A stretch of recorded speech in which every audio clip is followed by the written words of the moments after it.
ಕಾಂಗ್ರೆಸ್ ಸರ್ಕಾರ. ಆ ರೀತಿಯಾದಂತ ಯಾವ್ದಾದ್ರು ಯೋಜನೆಗಳು ಮಾನ್ಯ ಶ್ರೀ ಯಡಿಯೂರಪ್ಪನವ್ರು ಮಾಡಿದ್ರೆ, ಮಾನ್ಯ ಶ್ರೀ ಕುಮಾರಸ್ವಾಮಿ ಅವ್ರು ಮಾಡಿದ್ರೆ, ಜಗದೀಶ್ ಶೆಟ್ಟರ್ ಅವ್ರು ಮಾಡಿದ್ರೆ, ಅಥವಾ ಸದಾನಂದ ಗೌಡ್ರು ಮಾಡಿದ್ರೆ, ಬೊಮ್ಮಾಯಿ ಅವ್ರು ಮಾಡಿದ್ರೆ ಬಹಳ ಖುಷಿ ಪಡ್ತೀವಿ ನಮ್ಮ ರಾಜ್ಯಕ್ಕೆ ಏನಾದ್ರು ಮಾಡಿದ್ದಾರೆ ಅಂತೇಳಿ. ಅಥವಾ ಕೇಂದ್ರದಲ್ಲಿ ಇರ್ತಕ್ಕಂಥ ಮಂತ್ರಿಗಳು ಈ ರೀತಿಯಾದಂತ ಒಬ್ಬ ಬಡವನ, ಒಬ್ಬ ಮಧ್ಯಮ ವರ್ಗದವನ, ಒಬ್ಬ ಶ್ರಮಿಕನ, ಒಬ್ಬ ಮಹಿಳೆಯ, ಒಬ್ಬ ಯುವಕನ ಬದುಕನ್ನೇನಾದ್ರೂ ಅವ್ರು ಕಟ್ಕೊಟ್ಟಿದ್ದಾರೆ ಅಂತಂದ್ರೆ ನಿಜವಾಗ್ಲೂ ನಾವು ಸಂತೋಷ ಪಡ್ತಾ ಇದ್ವಿ. ಮೇಡಮ್, ಈಗ ನೀವು ಈಗ ನಮ್ಮನ್ನ ಪ್ರಶ್ನೆ ಮಾಡ್ತಾರೆ ನಮ್ಮ ಗ್ಯಾರಂಟಿಗಳ ಬಗ್ಗೆ. ಈ ನಮ್ಮ ಗ್ಯಾರಂಟಿಗಳು ಬದುಕಿನ ಗ್ಯಾರಂಟಿಗಳು. ಅದೇ ರೀತಿ ಕೆಲವು ಬುರ್ಡೆ ಗ್ಯಾರಂಟಿಗಳನ್ನು ನಾವು ಕೇಳಿದೀವಿ. ಉದಾಹರಣೆ ಮೇಡಮ್, ರಾಯಚೂರಿಗೆ ಏಮ್ಸು ಅಥವಾ ಮೈಸೂರಿಗೆ IIT. ಬುಲೆಟ್ ಟ್ರೈನಲ್ಲಿ ಯಾರಾದ್ರೂ ಕೂತಿದಾರ ನೀವೇ ಕೇಳಿ. ಈ ದೇಶದಲ್ಲಿ ಯಾವ್ದಾದ್ರು ಸ್ಮಾರ್ಟ್ ಸಿಟಿ ಆಗಿದ್ಯಾ ನೀವೇ ಕೇಳಿ. ಒಬ್ಬೊಬ್ರು ಅಕೌಂಟಿಗೆ ಏನಾದ್ರು 2 ಲಕ್ಷ ಬಂದಿದ್ಯಾ ನೀವೇ ಕೇಳಿ. ವರ್ಷಕ್ಕೆ 2 ಕೋಟಿ ಉದ್ಯೋಗ ಅದೇನಾದ್ರೂ ಯಾರಿಗಾದ್ರೂ ಸಿಕ್ಕಿದ್ಯಾ ನೀವೇ ಕೇಳಿ. ಸ್ವಚ್ಛ ಭಾರತ್ ಅಂತ ಬೆಂಗಳೂರಿನ ತ್ಯಾಜ್ಯ ವಿಲೇವಾರಿಗೆ 960 ಕೋಟಿ ಇನ್ನೂ ಹಣ ಕೊಟ್ಟಿಲ್ಲ. ಅದ್ಯಾರಾದ್ರೂ ತಲುಪಿದ್ಯಾ? ಇಲ್ಲೇ ಆಡಿಯನ್ಸ್ ಇದ್ದಾರೆ, ಬಿಜೆಪಿ ಅವರು ಇದ್ದಾರೆ, ಅವ್ರನ್ನೂ ಕೇಳಿ. ಹಾಗೆ ನರೇಂದ್ರ ಮೋದಿ ಅವರು 1 ತಲೆಗೆ 10 ತಲೆ ಅಂತೆ, ಕಪ್ಪು ಹಣ ತರ್ತೀವಂತೆ, ಅಕೌಂಟಿಗೆ 15 ಲಕ್ಷ ಅಂತೆ, ಅನೇಕ ಮಾತು ಹೇಳಿದ್ರು. ಆದ್ರೆ ನಮ್ಮ ಸರ್ಕಾರ ಅದು ಕಷ್ಟನೋ ಸುಖನೋ ಕೆಲವೊಂದ್ಸರಿ ಬರ್ಡನೂ ಆಗಿದೆ. ಆದ್ರೂ ಸಮೇತ ಅದನ್ನು ನಿಭಾಯಿಸಿಕೊಂಡು ನಾನು ಬಿಜೆಪಿಗರ ಪ್ರಶ್ನೆ ಕೇಳಲಿಕ್ಕೆ ಮುಂಚೆ ಇದ್ರ ಕಾನ್ಸಿಕ್ವೆನ್ಸಸ್ ಅನ್ನೋ ರೀತಿಯಲ್ಲಿ ಕೆಲವೊಂದು ಆಗ್ತಿದೆಯಲ್ಲ, ನಿಮ್ಮದೇ ಮಾತಿನಿಂದ ಉದಾಹರಣೆ ತಗೊಳ್ತೀನಿ. ಹುಟ್ಟೋ ಮಗುವಿಗೆ ಚಿಕಿತ್ಸೆಯಿಂದ ಹಿಡಿದ್ಬಿಟ್ಟು ಅಥವಾ ಬಾಣಂತಿ ಬಸರಿಯರ ಆರೈಕೆಯಿಂದ ಹಿಡಿದ್ಬಿಟ್ಟು ಶಿಕ್ಷಣ, ಕಾಲೇಜು, ಉದ್ಯೋಗ ಎಲ್ಲದರಲ್ಲೂ ಕೂಡ ಸಮಾಜ ಕಲ್ಯಾಣ ಯೋಜನೆ ಅಂದ್ರಿ. ಇವತ್ತು ಆಸ್ಪತ್ರೆಗಳಲ್ಲಿ ಸ್ಕ್ಯಾನಿಂಗ್ ಸೆಂಟರ್ಗಳು ಬಂದಾಗ್ತಾ ಇದೆ. 9 ತಿಂಗಳಲ್ಲಿ 900 ಮಂದಿ ಕಲ್ಯಾಣ ಕರ್ನಾಟಕದಲ್ಲಿ ಬಾಣಂತಿಯರ ಸಾವಾಗಿದೆ. ಶಾಲೆಗೆ ಬಂದ್ರೆ ಅಂಗನವಾಡಿಯಲ್ಲಿ 50 ಪೈಸಾ ಅಂತೆ ಸರ್ ಒಂದು ಮಗುವಿಗೆ. ಒಂದಿನ ತರಕಾರಿಗೆ 50 ಪೈಸಾ. ಇದು ಕಾಂಗ್ರೆಸ್ ಸರ್ಕಾರದ ಭಾಗ್ಯ ಅಲ್ವಾ? ಮುಂದುವರೆದು ನೀವು ಉದ್ಯೋಗ ಅಂದ್ರಿ, ಪ್ರತಿಭಟನೆ ನಿಮ್ಗ ರಾಜ್ಯ ಸರ್ಕಾರಕ್ಕೇನೆ ಬಿಸಿ ತಟ್ಟಿದೆ. ಹಿಂಗೆ ಲೆಕ್ಕ ಹಾಕ್ತಾ ಹೋದ್ರೆ ಇದು ಗ್ಯಾರಂಟಿಯ ಕಾನ್ಸಿಕ್ವೆನ್ಸಸ್ ಅಲ್ಲ ಅಂತ ಹೇಳಿ ಹೇಗೆ ಹೇಳ್ತೀರಿ ದರ್ಶನ್ ಅವರೇ? ಮೇಡಮ್, ಈಗ ಸ್ಕ್ಯಾನಿಂಗ್ ಸೆಂಟರ್ಗಳ ಬಗ್ಗೆ ನೀವು ಕೇಳಿದ್ರಿ. ಅದಕ್ಕೆ ನಮ್ಮ ರಾಜ್ಯ ಸರ್ಕಾರ ಒಂದು ಹೆಜ್ಜೆ ಮುಂದೆ ಹೋಗಿ ಖಾಸಗಿ ಆಸ್ಪತ್ರೆಗಳಲ್ಲೂ ಉಚಿತವಾಗಿ ಸ್ಕ್ಯಾನಿಂಗ್ ಮಾಡಬೇಕು ಅಂತೇಳಿ ಒಂದು ತೀರ್ಮಾನವನ್ನ ಮೊನ್ನೆ ಅಷ್ಟೇ ದಿನೇಶ್ ಗುಂಡೂರಾಯರು ಮಾಡಿದ್ದಾರೆ. ಸರ್ಕಾರಿ ಆಸ್ಪತ್ರೆಗಳಲ್ಲಿ ಆಗ್ತಿಲ್ಲ ಯಾಕೆ ಅನ್ನೋದು. ಸರ್ಕಾರಿ ಆಸ್ಪತ್ರೆಗಳಲ್ಲಿ ಸ್ಕ್ಯಾನಿಂಗ್ ಸೆಂಟರ್ಗಳು ಬಂದಾಗೋ ಪರಿಸ್ಥಿತಿ ಯಾಕೆ ಬಂತು? ಪ್ರೈವೇಟ್ ಆಸ್ಪತ್ರೆಯ ಸಹಾಯ ಪಡ್ಕೊಳ್ಳೋ ಪರಿಸ್ಥಿತಿ ಯಾಕೆ ಬಂತು ಅಂತ. ಮೇಡಮ್, ಈಗ ಕೆಲವೊಂದು ಈಗ ನೋಡಿ, ನಾವು ಬಂದು 2.5 ವರ್ಷ ಆಗಿದೆ. ನಾವು ಹಿಂದಿಂದು ಯೋಚನೆ ಮಾಡಬೇಕಾಗ್ತದೆ ಅವರ ಕೊಡುಗೆ ಏನಿದೆ ಅಂತ ಹೇಳಿ. ಅದು ಅಂಗನವಾಡಿದೇ ಆಗಿರ್ಲಿ ಅಥವಾ ಬೇರೆ ಒಂದಾಗಲಿ. ಬಾಣಂತಿಯರ ವಿಚಾರ ಬಹಳ ಒಂದು ವಿಶೇಷವಾದಂಥ ಪ್ರಶ್ನೆ. ತಾಯಂದ್ರು ಸಾಯೋದನ್ನ ನಾನು ಒಬ್ಬ ತಾಯಿ ಗರ್ಭದಿಂದ ಬಂದವನಾಗಿ ಆ ನೋವನ್ನು ಸಹಿಸಲಿಕ್ಕೆ ಸಾಧ್ಯ ಇಲ್ಲ. ಆದರೂ ಸಮೇತ ಇವತ್ತು ಏನು ಸಾವಿನ ಪ್ರಮಾಣದ ಕಂಪೇರ್ ಮಾಡಿದ್ರೆ ಆಗಬಾರ್ದು. ಆದ್ರೆ ಅದು ಇಳಿಕೆ ಆಗೋದ್ರ ಜೊತೆಗೆ ಏನು ಬಳ್ಳಾರಿನೆಲ್ಲ ಆದಂಥ ಘಟನೆಗಳು ಏನು ನೀವೇ ಸುದ್ದಿಗಳನ್ನ ಮಾಡ್ತಾ ಇದ್ರಿ, ನಮ್ಮ ಸರ್ಕಾರದ ಕಿವಿ ಹಿಂಡುವಂತ ಕೆಲಸ ಮಾಡ್ತಾ ಇದ್ರಿ.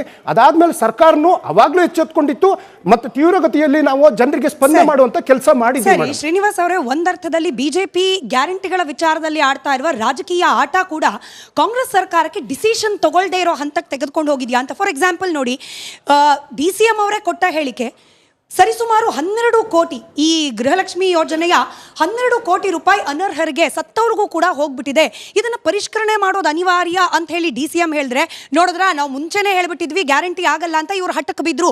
ಈ ರೀತಿಯ ಪೊಲಿಟಿಕಲ್ ಆರೋಪಗಳನ್ನ ಮಾಡ್ತಾ ಇರೋದೇನೆ ಸೈಂಟಿಫಿಕ್ ಅನುಷ್ಠಾನಕ್ಕೆ ಅಡ್ಡಿ ಆಗ್ತಾ ಇದೆ. ಗ್ಯಾರಂಟಿ ವಿಚಾರದಲ್ಲಿ ಬಿಜೆಪಿ ಕೂಡ ರಾಜಕೀಯ ಆಟ ಆಡ್ತಾ ಇದೆ. ಖಂಡಿತ ಇಲ್ಲ ಮೇಡಮ್, ನಾವು ಗ್ಯಾರಂಟಿಗಳ ವಿರೋಧಿಗಳಲ್ಲ. ಬೇಸಿಕಲಿ ನಾವು ಹೇಳೋದೇನು ಅಂದರೆ, ಗ್ಯಾರಂಟಿ ಕೊಡಿ, ಆ ಗ್ಯಾರಂಟಿಯಿಂದ ಜನಗಳ ಬದುಕು ಹಸನಾಗಬೇಕು.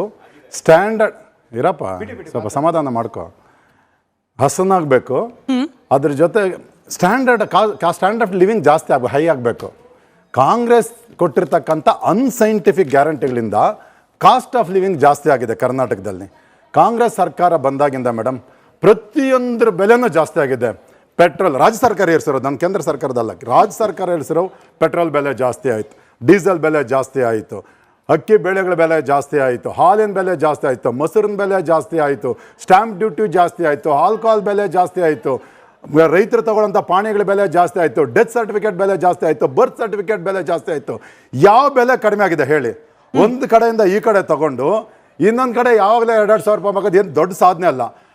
ಸಿದ್ದರಾಮಯ್ಯ ಯಾವಾಗಲೇ ಹೇಳ್ತಾ ಇದ್ರು ಚುನಾವಣೆಗೆ ಮುಂಚೆ ಏನು ಅಂತ, 10 kg ಅಕ್ಕಿ ಕೊಡ್ತಾ ಇದೀವಿ ಅಂತ. 10 kg ಕೊಟ್ರೆ ಇವರು 5 kg ಅಕ್ಕಿ ಕೇಂದ್ರ ಸರ್ಕಾರದಿಂದ ನರೇಂದ್ರ ಮೋದಿ ಅವ್ರು ಕೊಡ್ತಾ ಇದ್ರು.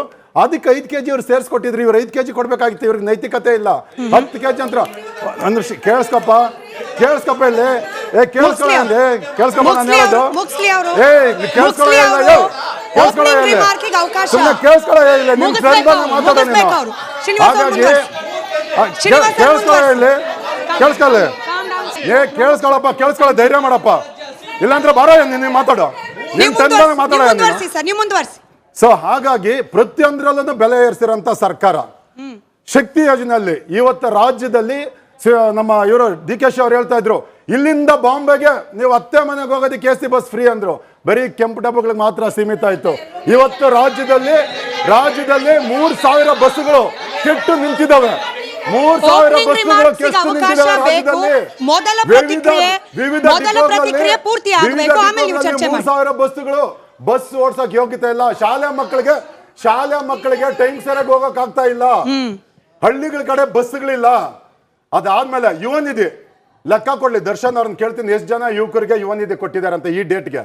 ಅದ್ರ ಜೊತೆಗೆ ಗೃಹಲಕ್ಷ್ಮಿ 5,000 ಕೋಟಿ ಅವ್ಯವಹಾರ ಹಗರಣ. 3 ತಿಂಗಳು 4 ತಿಂಗಳಿಗೆ ಒಂದ್ಸಾರಿ ದುಡ್ಡು ಹಾಕ್ತಾ ಇದಾರೆ ಇವರು.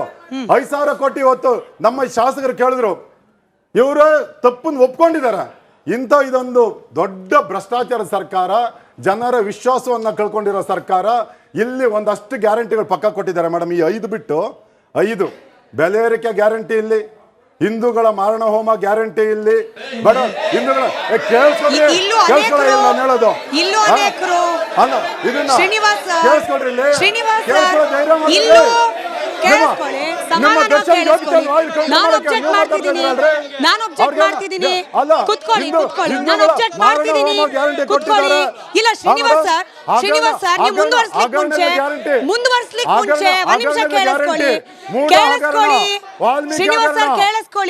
ಅಲ್ಲೂ ಹಿಂದೂಗಳಿದ್ದಾರೆ, ಇಲ್ಲೂ ಹಿಂದೂಗಳಿದ್ದಾರೆ.